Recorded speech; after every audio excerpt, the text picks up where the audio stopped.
Welcome to the Radiantpreneur Rising Show with me, Jess Tomlinson. Interviews to inspire a new movement of leaders and entrepreneurs. The ones who lead with vulnerability and authenticity, stand in visibility, allowing themselves to truly be seen, are fierce and playful and sexy. Choose business as a spiritual practice. Seek collaboration versus competition. No, giving back is not an option. It's a necessity. They do it their way. They radiate. They rise. Now, let's rise together. All right. Welcome, everyone, back to the Radiantpreneur Rising Show. I'm Jess Tomlinson. I'm super excited to have a fellow Jessica. Jessica joins here today with me, who we got connected, and she has a similar background in marketing to me, it sounds like. And so I'm excited to hear about her journey and just really dive into pieces around belief, like daring to believe, and fear, and all those things that are really juicy topics, and just to see where this conversation will go. So welcome, Jessica. Thanks for being here with me. I'm so happy to be with you today. Yeah, me too. So there's only one question that I ask at the beginning, and then the rest will just kind of free flow and see where it goes. Sounds good. And that is, how are you currently showing up in playing with your visibility edges? So the work that I do and what being a radiantpreneur really means in my world is being able to show up as our authentic selves, to play to those visibility edges. So how are you currently leaning into your edges in life and business when it comes to visibility? Wow. So if I understand it correctly, you mean like, how am I putting myself out there, or how am I putting myself out there authentically? Yeah, so I guess anything you want to share. So both. Okay. What are kind of those stretches for you as far as visibility? And, I know that you do a lot of kind of in-person stuff, it looks like. And so it could be online visibility, it could be in-person Got visibility. it. Like, what are Okay. you kind of leaning Yeah, it's such a great into? question. I really live my life by offering myself each day to the divine and just seeing where I'm led, right? So anything that is put in front of me that I feel resonance with, I'll absolutely say yes to, whatever that looks like. I also try to really tune in and see where I'm feeling called to go, or things that I'm feeling called to do. I look for those moments of inspiration that come to me when I'm really in a deep meditative space, and I really take those as truths. I take those as potential actions and things that will help to serve others in some way. Because for me, it's all about, how can I take my message to people that it will resonate with and help them most. So I spend a lot of time on social media. I do a lot on Instagram. I put out daily soul purpose guided messages that I receive every day, and put them out to help people. I try to put out a lot of different videos and tutorials. Every Sunday night I call it Sunday Night Soul Time. I put out a free 20-minute video where I talk about just a different topic that is really feeling important to talk about, related to spiritual growth in some way. And I put out a meditation. This past year, I was approached to do an online TV show live. I do it once a month on a kind of up and coming conscious media network. And so that was definitely something I wasn't seeking or looking for, but when it was put in front of me, I said yes. And then tied to my business, how I take my passion or my purpose to how I make money, if you will. I do a lot of speaking and teaching and workshops on the topic of soul purpose and on fear. So with everything that I do and how I try to approach my life in general, I'm always trying to let go of layers of, inauthentic personality or identity, Mhm. and come from my heart center, and just be okay with whatever that looks like and however that ends up showing up. Yeah. Yeah. Thanks for sharing that.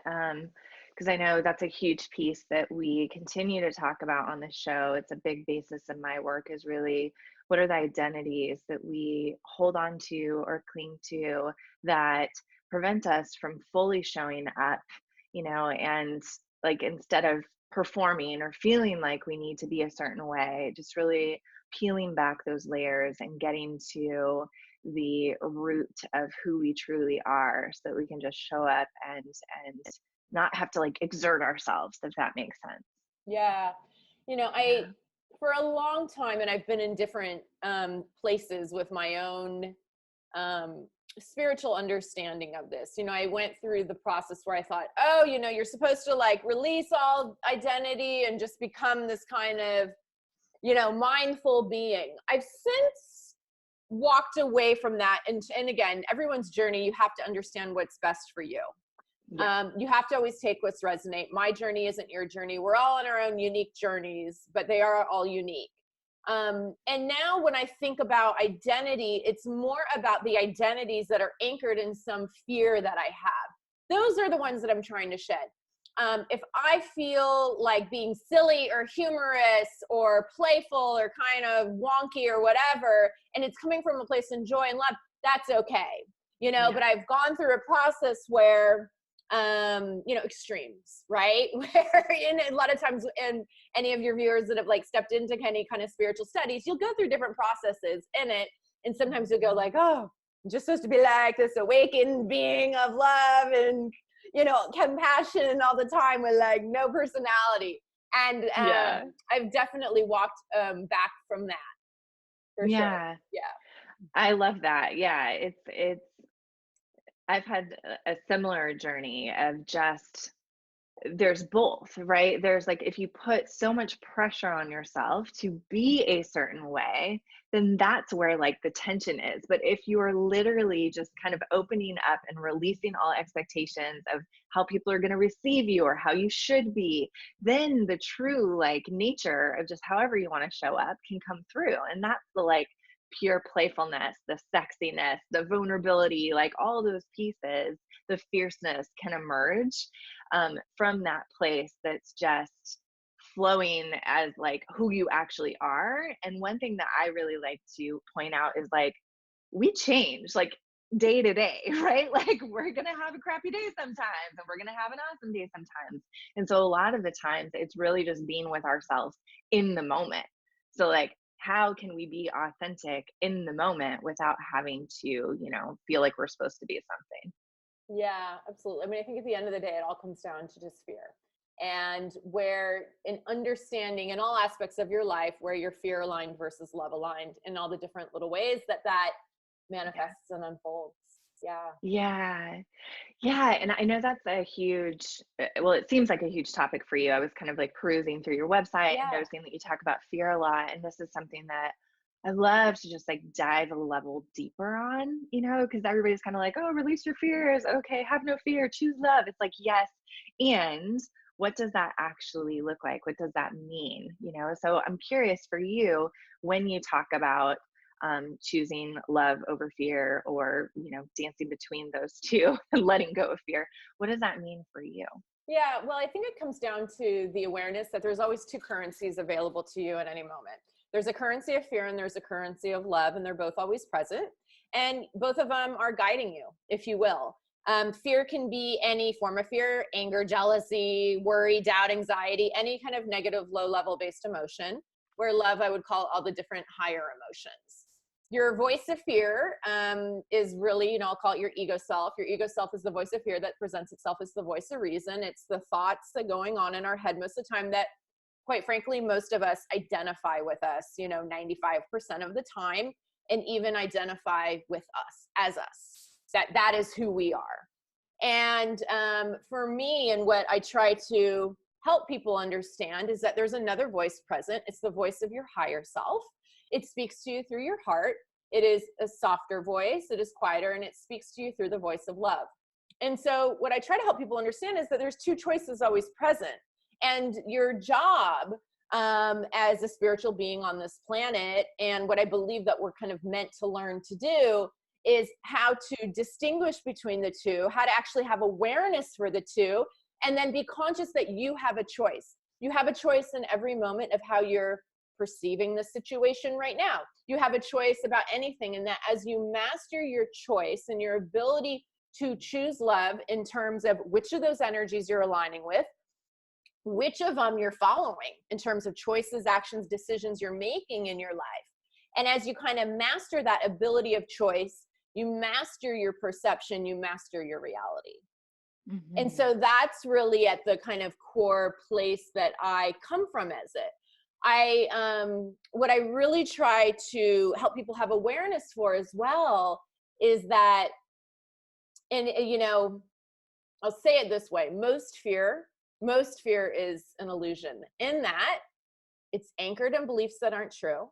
And it's spinning around things and projecting a future of things that will never happen and scientifically have been shown never do. There's a lot of different studies out there.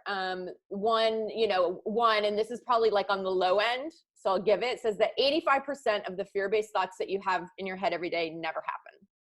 I would say it's probably even higher than that. There's different like research on that.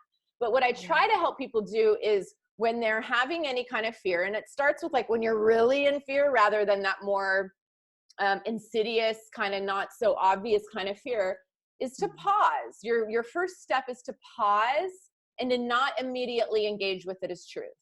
Because when you immediately have the fear and go, yes, I believe you, and then like move in its direction, it's kind of like game over, right? And so the goal is to have the pause, not engage with it in truth. And instead, I really believe fear is here as an energy that's reflecting to us what needs to be healed within us. So I always say, instead, engage with fear as your teacher.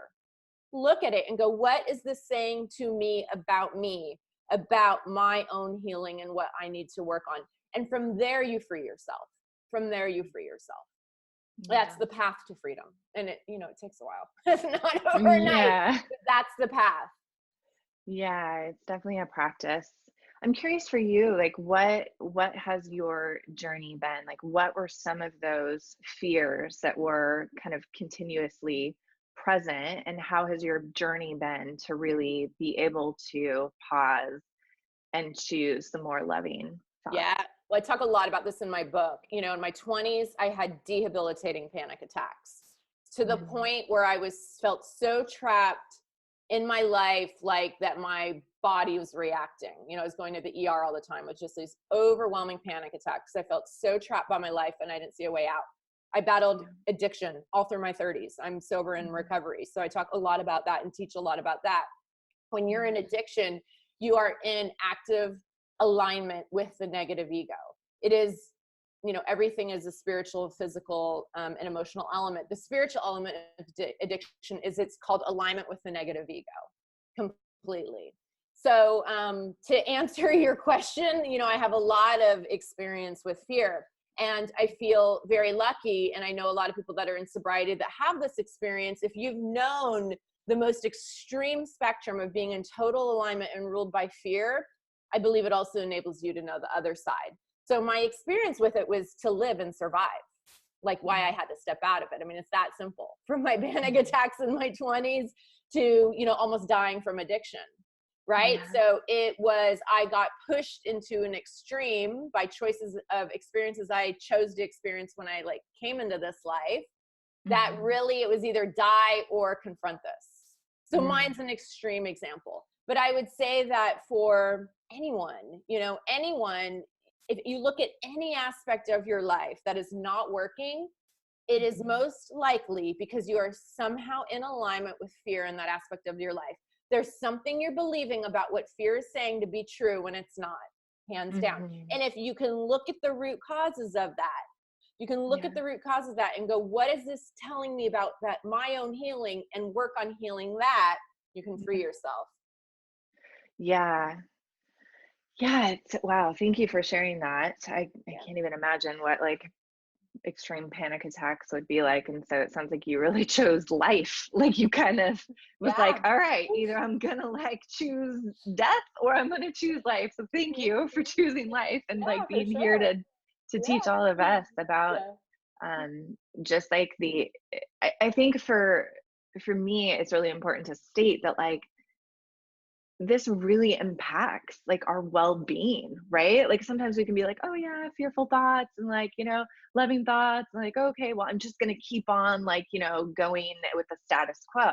But it literally impacts all areas of our life, like not only, physical, health-wise, but like emotional, spiritual, relationships. So I just want to point that out, Yeah. that even if people feel like, oh, okay, well, it's not really running my life to that extreme, there's still these like nuanced underpinnings of how fear just creeps in and wreaks havoc. Well, fear is the lesson that we're all here to learn. Fear is like the lesson, I'll call it in Earth School, right? So Yeah. you are, no matter what your beliefs are of your audience and your viewers, think of it this way, when you're not here, you're light. And it's really hard and challenging to anchor and remember your light amongst a really fear-based place, amongst a really like dense kind of reality, if you will.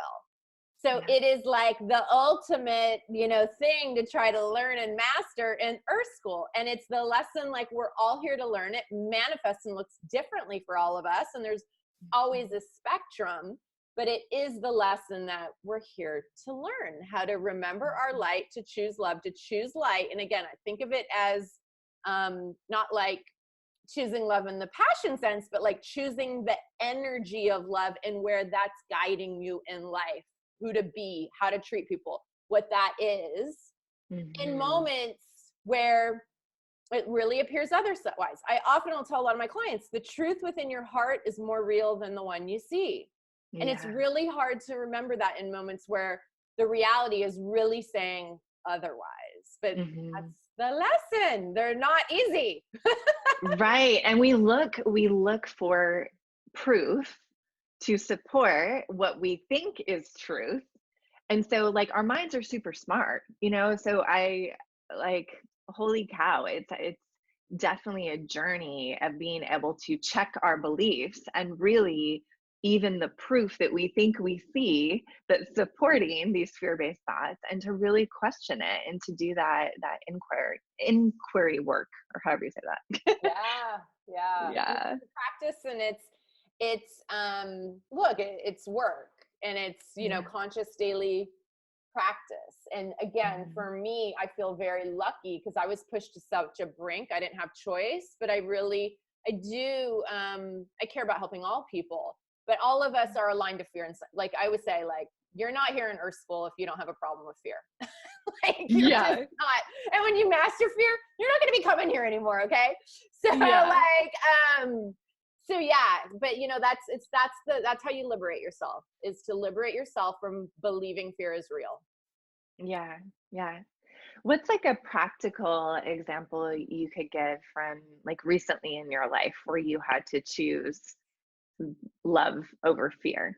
Yeah, I don't know if I'm trying to think. I don't know if I'm going to think of a recent one on the fly right now, but can I give you one of like a client of mine that's like really fresh? Sure. So like I work with a lot of, like, I'll call it executive women. And a lot of executive women have something like called imposter syndrome, right? And so that, you don't feel like you're enough. You have this big title, you're in this role, and you're like, oh my God, I don't deserve this. They're going to see through me. They're going to say I'm a fraud.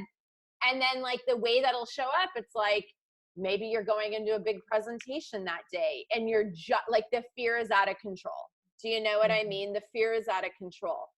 And it depends how much the fear like has a grip on you, right? Is like the way to put that. But what I always say is like, pray for the pause. Pray for the pause. That separation, that zero space between you going, yes, you're right. Yes, you're right. Yes, you're right. And observing it and just like looking at it. And what then I always say is laugh at it. Even if you don't feel like laughing at it, the action of like laughing at it outline like does something to the ego, or it puts it off kilter. You know what I mean? And to have that moment, and then in that moment, I'm like making this really simple one because I don't have my own example. I can't really think that quick on the spot, but you just in that moment is like really to say, you know, just reaffirm whatever your, you know, I am enough, I'm worthy, like whatever your positive affirmations are in that moment. Like that's just an example of how you can shift, or your goal for how to shift on the fly. Yeah. Right. You know, like, and I'll even play it out on that example. Like that's like your goal, right? The problem, like the extreme of where this could go if you're really believing the fear, is be like, oh my God, I'm just going to cancel it. Or, oh my God, I'm going to ask a colleague to do the presentation. Or, oh my God, you know what? I'm just going to cut it in half and not like go and put my best foot forward because I'm so nervous. Like when you get into taking actual actions that sacrifice yourself because you're believing that fear, is like when you're really in trouble. So your goal is never to get there, but at the same time, your goal is not to align and believe that fear. And so laughing at it is really good if you're able to have that pause and space, and then just like repeating the positive affirmation in your mind. You know, your thoughts are very powerful vibrations. Yeah. I like to use that tool too. It's kind of like laugh at it. And sometimes my clients are a little thrown off, but I really do think it helps. And laughter, like I learned this actually, I don't know if it was from reading about Tony Robbins or just watching the way that he coaches people that are like suicidal, for instance. There's this on Netflix, the documentary of Tony Robbins. I don't know if you've seen it, but it's like, I'm Not Your Guru. Okay. It's a good one. You would probably really appreciate it. There's a guy who's like suicidal and saying he doesn't want to live anymore. And Tony comes in with a mixture of different, like, you know, ways to walk him through it, but he continues to come back with humor. Like, oh, well, then he says like some joke about his like red shoes, which seems totally inappropriate, right? For this person that's like really buying into like all these fear-based thoughts, right? And like not seeing himself as worthy and wanting to like leave this earth. And it shifts him, like it shifts him out of, you know, like, so our minds, there's like a neuro response to like using humor as a way to disrupt, like you're saying. And I know many of my mentors and myself included, like when we do bigger like breakthrough type work around these like bigger things that are blocking us, it's a really powerful tool. So I love that you brought that in, because for anybody watching, like if you feel like that's something that you can't bring in, just try it and like see what happens. Like, and it brings such a lightness too, right? Yeah, you know, it comes from A Course in Miracles, and I'm sure that, I bet you that's where Tony. Yeah, that's where it's one of the courses in A Course in Miracles. really? Okay, cool. Yeah. I have A Course in Miracles, and I've studied it a little bit. Yeah, but you know, it's like a massive book. So have you read the whole thing? Yeah, I've had it for, you know, close to 17 years, so I've had my time. But yeah. Nice. What does it say in there? I'm curious. I mean, a lot, right? I mean, at the end of the day, the book is all about love and fear, right? It's a channeled book, it is. you know? Yeah. So, Yeah. But what does it say specifically about like the bringing in I don't like remember the humor the exact lesson, but it's basically like laughing at the ego is how you put it off kilter. Yeah. Got it. Okay. Yeah. Interesting. Yeah. Cool. Yeah. I'm glad that you knew that. Yeah. Yeah. Nice. What has that book done for you? Oh, I mean, everything. It was one of the first books. It's one of the most important books to me in terms of my own spiritual studies. But look, you know, I always say you have to find what resonates for you. So that's most important. There's truth in everything. You can find truth and, you know, message in so many great spiritual teachings and texts, but this one just really worked for me. It's something I've, you know, studied a lot. Yeah. Yeah. One of the biggest lessons in A Course in Miracles that I still come back to is like holding things like precious. Do you remember that teaching? Like, oh, my phone is so like so precious, and like stuff.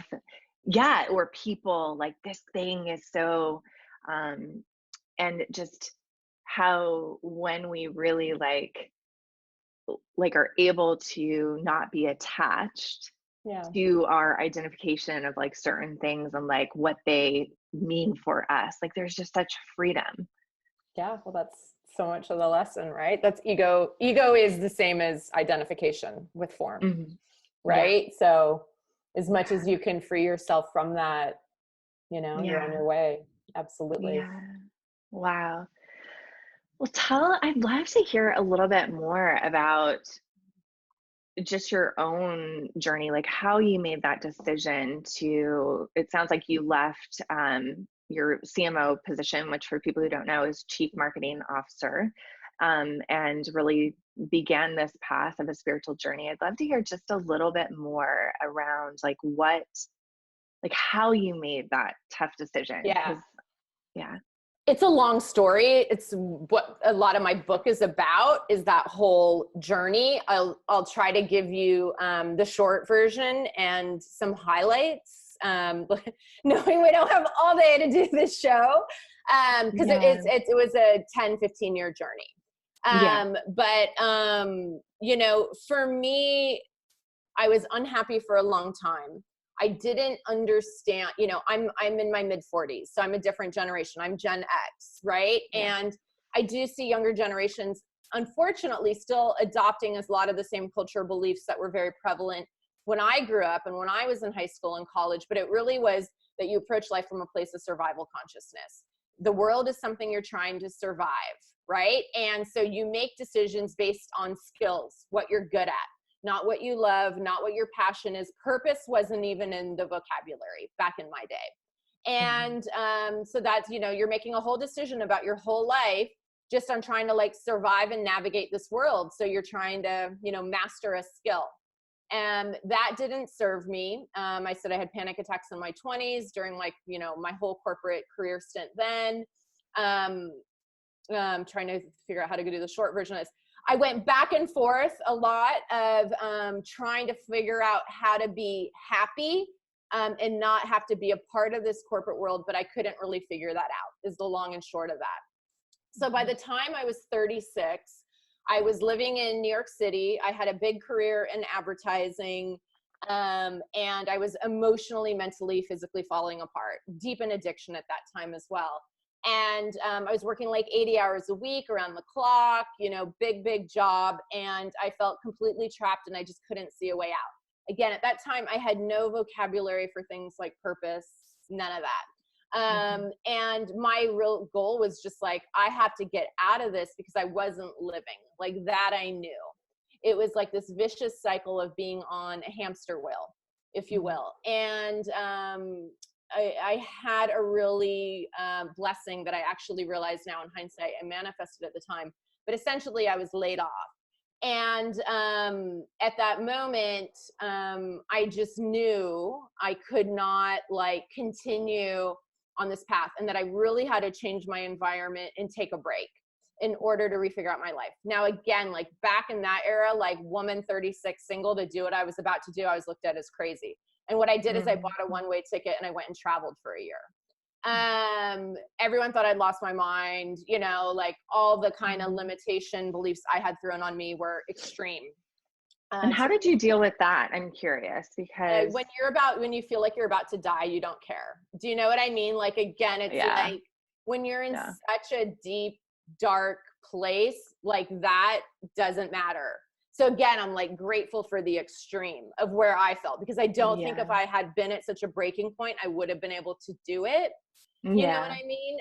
So it didn't phase me at the time at all. Like I really didn't care. And I just knew, like my heart was guiding me, that I had to do this. I had to change my environment and perspective to get perspective again. I knew intuitively that I was not going to figure this, like the definition of insanity is repeating the same thing over and expecting a different result. And at that point I had been trying job after job. I'd been doing the same thing, and I just knew I had to do something drastic. And Mhm. I listened to that. And I was on a journey in India and Southeast Asia for about a year. And it was during that time that I started my mantra of dare to believe. And at that time, what it represented and reflected was, you know, dare to believe I could get paid to be happy. I still didn't have the vocabulary for purpose or soul purpose or anything like that. And that really, you know, I would say was like an inflection point of my own journey. Mhm. You know, from there I went through various trials and tribulations, but it was something I was actively working on every day. Mhm. And What was something that you went through that was really tough while you were going through that? In what way do you mean? The tough Well, part. you said you went through various trials and tribulations. So I'm just Trials and curious, like, tribulations. Yeah, let me clarify. yeah, yeah, Trials, yeah. trials and tribulations of trying to figure out my purpose. But the Okay, so a tough, lot of it was like in the mind and yeah, yeah, yeah, yeah, yeah, yeah, yeah. yeah. So, but before that was really the hard part. So for me, I had to really go deep back into my spiritual studies. I wasn't receiving the answers I needed from like career assessments or traditional approaches. Like something was always missing in that type of work. Mm-hmm. And for me, I'm by nature a super analytical person. So the reason I wrote my book and the reason I published my book is it took me about 10 years to go through tons of spiritual teachings and come up that I created for myself. And this is the trial and tribulation part, a practical solution, a practical step-by-step guide that I could take all this like wisdom, but understand what I needed to do every day to step into this. And that was the trial and tribulation piece of just trying to figure out like what worked and what didn't work in terms of an actual tangible daily practice. So my book is literally like the 12 lessons and it's step by step what I did, along each step of the way, to finally start to step into living, and helping other people live their soul purpose. Yeah. Wow. Obviously people can read your book to find out the 12 steps. So I'm curious if you have like just like if you had to choose just one, like what would that one be in Well, I there can't that you choose feel just like one. if you had to? I don't have to, but I will tell you that the one that was a real aha for me that I had to go back in and add was the first one, and that was, and I see it all the time when I talk with people, is that just even believing that you have a soul purpose, right? And that is such an obstacle for so many people. They might look around and they go, no, I think other people like grew up with a dream and have dreams and all that, but I actually just don't. You know what I mean? And like that was something I had to go back and later and add in as lesson one. It wasn't my experience. I somehow deep down always like, I didn't have the vocabulary, but like I believe that's why I went through what I went through for like almost 20 years of trying to figure it out, But I realized that like a lot of other people just like immediately took themselves out because they believed it was possible for others, but not for themselves. So that ended up becoming one of the really important ones. Yeah. Yeah, that's so good. I thank you for pointing out that one because I think that helps people. Yeah, And of course. Yeah. what I'm curious, like, why do you think people do that? So our viewers, obviously, they're all women entrepreneurs on the spiritual path. They know that they have a purpose. And one of the things that I invite people to do is to allow that purpose to evolve and change. Because what I see is so many people starting to feel like they're doing what they think they should be doing for their purpose. And yet, as we're growing and we're learning and we're evolving on this path, living life, we evolve naturally, if we choose to, right? And the people that watch this show really do want that. And yet there's this tension of like not allowing ourselves to actually change, or do something different that like our heart is actually calling us to do so that we can be in alignment. So why do you think people stay in that place of like, oh, everyone else, but not me? Well, I think everyone's experience is unique. It's hard for me to like generalize, but I could give you, perhaps some examples. Yeah. For me, I think, purpose is a path of resonance with your heart and just staying in alignment with that path wherever it leads. I think a lot of people don't because we are so fear aligned. It still comes down to that like core fundamental lesson. And we're so deeply aligned to like beliefs about scarcity and limitation and other things that it's really like hard to step out of. And especially if you're really I work with a lot of moms, if you're in a really challenging situation or you come from a real place of poverty, the biggest limiting belief that always comes up is that if you pursue your dreams, it's always a path to poverty. It goes hand in hand every time. Or if I step into following my dreams, my family's going to suffer, my kids are going to suffer. And what I always say is, Do you think the universe is cruel then? Do you think the universe put a unique passion and desire for you and only you that only leads to a path to poverty and not abundance? Right? And so it's just such a deep, ingrained unraveling. And I think people a lot of times don't even allow themselves to go there because like, you don't want to be let down, you know, because like, what do you have if you don't have your dream too, you know? Yeah, I'm so with you. Like that reminds me of something I love to say all the time, which is like, you're special, but you're not that special. Like we're all special snowflakes and we're not that special, you know, like that really helps me to like really ground into like, if they can do it, I can do it, you know, why not me? Like asking that question, you know, why not me? Yeah. Instead of saying like, oh, it's great for them, but not me. Yeah. I mean, every great example is just reflecting to you what's possible for you, right? Totally. Yeah. I love that. Yeah. Yeah. So what would you say for people who are maybe stuck in this cycle of fear? Like, I know we've talked a little bit, you know, around some of the tools that you use of like pausing and really noticing the belief and choosing love versus fear. But what would you say for those people that are really like stuck in maybe a cycle? Maybe they're going through like a season in their life where it's just like so much fear is coming up. Is there like words of wisdom that you would share with them, or just like a practical tool, since I know that's really important to you? Yeah, you know, it's so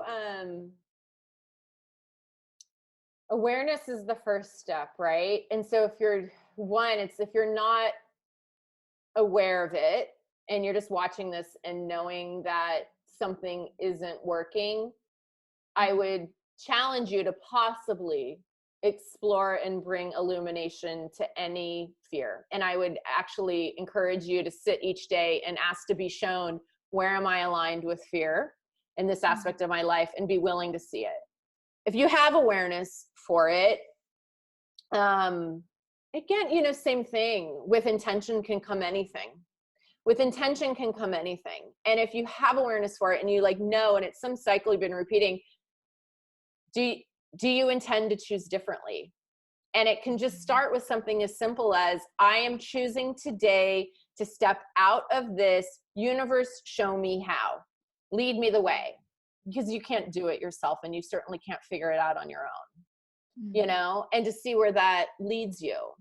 And then look, I mean, there's all the practices that you know, that I know, you know, meditation, you know, all the kind Journaling, of basics. I would say, like, if you're kind of sitting here and taking no action and just going, just repeating in it, that's on you, because there's so many actions that you can take to step out of it.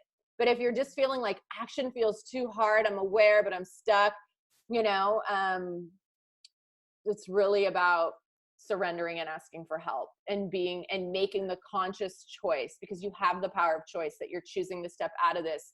Show me how, you know, do it from a place of surrender. Yeah, that's so good. So good. Like, it's always the first step, right? Is that willingness. Yeah. And it's hard if you just you're so trapped in it, you don't have awareness, you know, but yeah, you've chosen your own journey, so you'll have awareness when you're meant to as well. Yeah. Oh, I love this. Thank you for just diving into this topic. Like, it's something that I always want to go like a little bit deeper on, you know, versus like just saying, it's like people just, we need to dive under the surface of like what this really means to have a deeper understanding. At least I like to geek out on it. So I'm sure it's going to be helpful for people listening. And so I'm curious for you, like, what are you dreaming into as we move forward? Like, what is your vision for supporting people, and what do you want most for them as you are evolving and moving forward in your business? Thank you for asking that. You know, I've spent the last several years being very intentional and creating a lot and bringing a lot of those intentions to life. You know, in 2018, my book was published. I launched the Women's Purpose Retreat, which is a 2-day retreat for C-level executive women. There's been a lot, and I'm really in a space right now yes, I have a vision for 2020. I'll talk a little about that, where I am surrendering and re-offering right now for the highest light and highest service and seeing what comes forward. I'm very much in that energetic space right now, in more a way than I think I've ever been in my life. I'm not, looking at my vision board every day right now, right? Like I'm really in a different space right now than I have ever been, quite frankly. So your question's so beautiful, and it comes at such an interesting time in my life. For 2020 though, there's some goals. The Women's Purpose Retreat, I've had 2 of it now. We just had it in November out here in LA, and it was really powerful. And so I'm launching a second one next year that's for like more mid-level executives. The main one, it's mostly C-suite from the corporate world and a lot of founders and CEOs. But there's a lot of need, right? So I'm really excited about that. And then I am working on my book on fear. Are you? Yes. Yeah. Like fear. It's like, oh, I'm thinking about it, talking about. I know. It's just it's so important. So thank you for doing this work, and just thank you for You're incredible. You're incredible at what you do, by the way. Yeah. Thanks. Thank you so much. This is welcome. it means so much to me to have these deeper conversations and to really peel back the layers. And I think people are so hungry for that, like we're all fed just all this kind of like spiritual fast food, right? Of like, yay, love and light. But it's like, okay, yes. And like, how do we actually like do this? How do we really create a practice, like you said? And it's such a journey. So I really want to invite people to remember that, which you've said multiple times, Jessica. So thank you. That it's a journey, you guys. Like we're human. We're human. We're gonna mess up.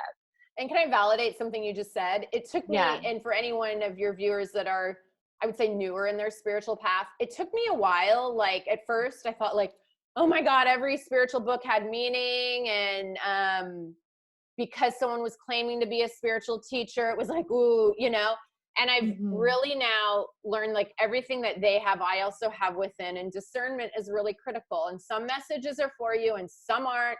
And that's okay, because in this day and age, there's so much out there. You can easily find what works for you, Yes. You're really right in saying that, like choose wisely. And if it doesn't feel right to you, it's not meant for you, hands down, Yeah. And don't feel bad about that. Yeah. It's not good or bad. There's there's truth in everything. Find the truth that speaks to you. That's it. Absolutely. Yeah. Beautiful. So good. So is there anything that I haven't asked you that you're just dying to share, or words of wisdom to wrap up? Right now it's a really powerful time. Just what's going on, I'll call it energetically. So I would really encourage your audience to sit with themselves, allow them to release whatever is you're feeling the need to release right now, and call forth whatever you're feeling to bring in. And you're really supported in that right now. Yeah. Thank you. Thank you for sharing that. I know that to be true as well. Lots of release work. Yeah. Beautiful. Well, thank you so much, Jessica. Thank you. It's my pleasure to be with you. Yay. And so all of the show notes will be over at my website, jessicatomlinson.com/show-41. This is episode 41. And so we'll put all your links to connect with you over there, and people can learn more about you. But what is your favorite way for people to connect with you? Oh, you can just go to my website. It's Jessica Joines. That's JOINES.com. Great. Wonderful. Thank you so much. Thank See you you. guys later. Bye.